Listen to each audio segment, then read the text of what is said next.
Hi guys, this is Dan from Magic Pachinko with another short video on a vintage Pachinko machine.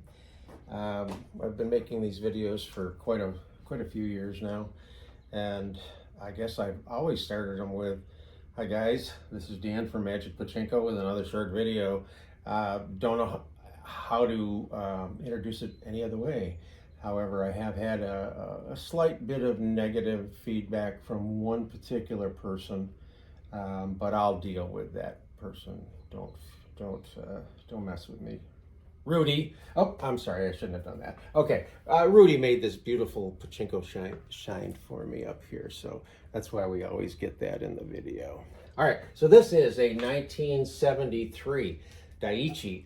And the Daichis were known for the slanted cut of their front glass, or in this case, plexiglass, obviously. This was done with a complete restoration with a new playfield.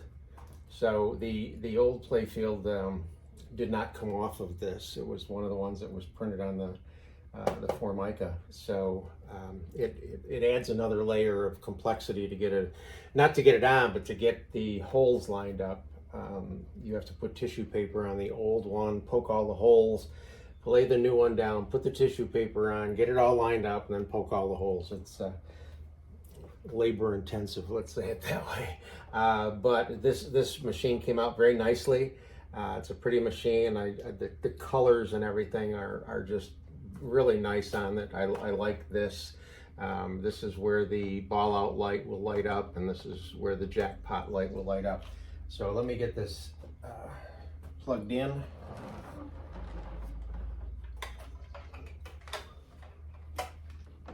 And you'll see the ball out light. Come on. So there's the ball out light on there. Looks like so. Okay. So when you get ready to load these up,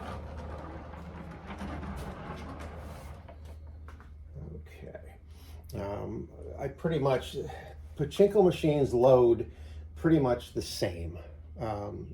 There's not very many machines that load any differently than any other Pachinko machine. I mean, that's kind of why they were mass produced, and it just, I mean, the mechanical portion of it may be a little different here and there, but basically upper hopper, upper feed, turnaround, lower feed, jackpot, and then the guts that open and close everything to get a jackpot.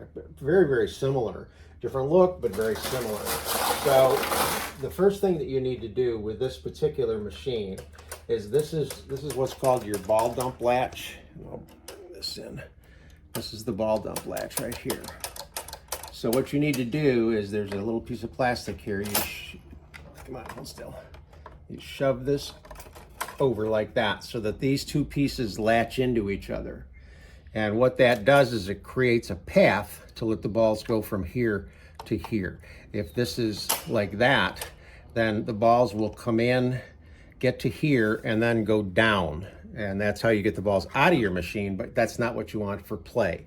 So make sure when you go to load this for the first time that you set what's called the ball dump latch like that. You don't know how many phone calls I get from people that say, "I put Pachinko balls in and they're all over the floor." That's because they don't know about the ball dump latch. So, handful of balls. They will go from the upper hopper down the feed tray into the turnaround, into the lower feed track, and right into the jackpot. Notice they don't drop all over the floor. That's why I put just a handful in. I didn't want to dump a whole bunch in and have them all go on the floor, because once the flow starts, you can't stop it. So we'll put another handful in. And if you notice, the ball out light has been flickering, and that's because there's a weight transfer here.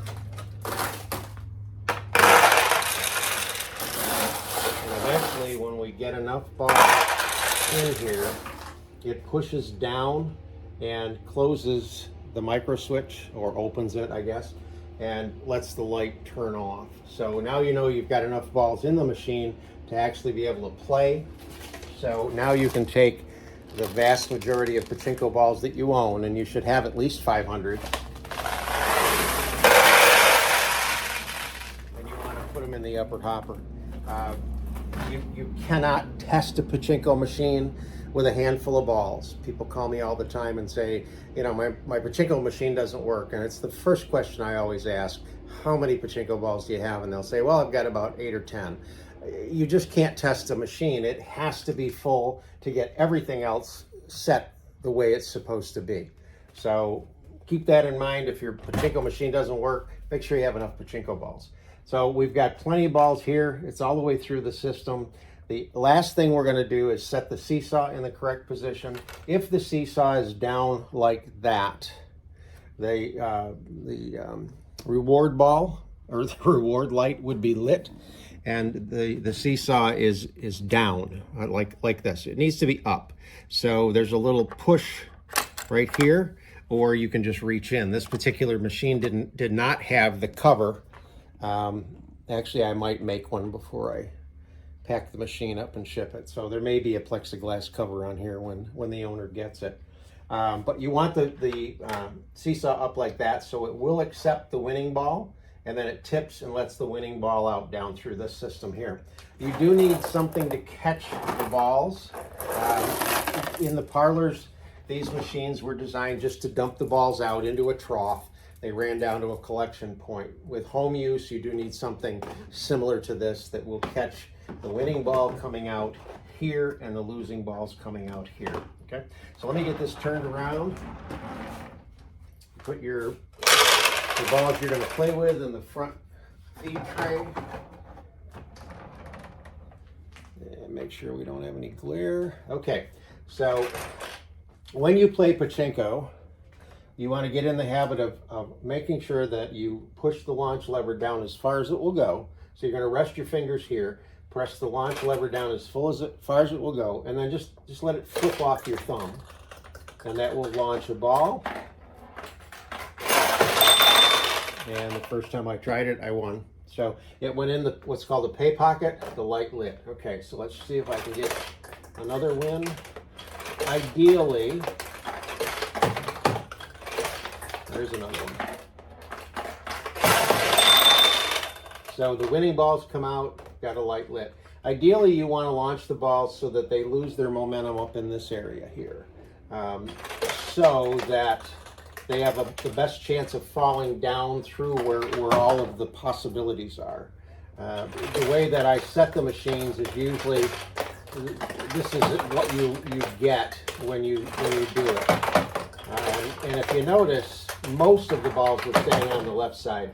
You can kind of release it a little quicker to get them onto the right side, but always go all the way down before you release.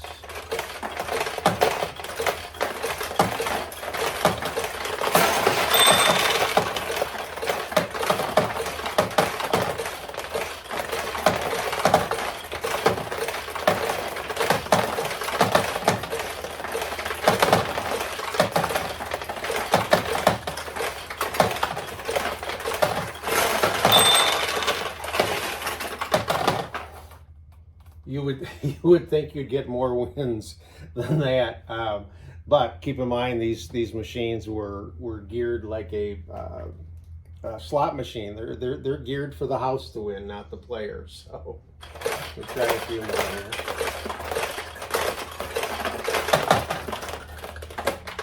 Okay, so here's one point is a good point to make. I've gotten a number of wins and there has been no payout. And if you notice, the payout light is on. That means that something is not right on the back side. So you just start at the top, plenty of balls all the way down to the jackpot. If you look down in this area right here, you can see there's balls in there. These are the winning balls that have not paid out. And if you notice, the seesaw's down. So if I tip the seesaw up like that, it will accept a winning ball. And you can see what it did. Now, again, this is, for whatever reason, I'm going to have to look into this. Something is stuck or something. That should be back up like that. So we'll check it out. We'll check it out. No worries. Okay, so that's the 73 Daichii. Fully restored. Plexiglass will be here. and the little quirks will be taken care of, no problem. Hope you enjoyed the video. Thanks.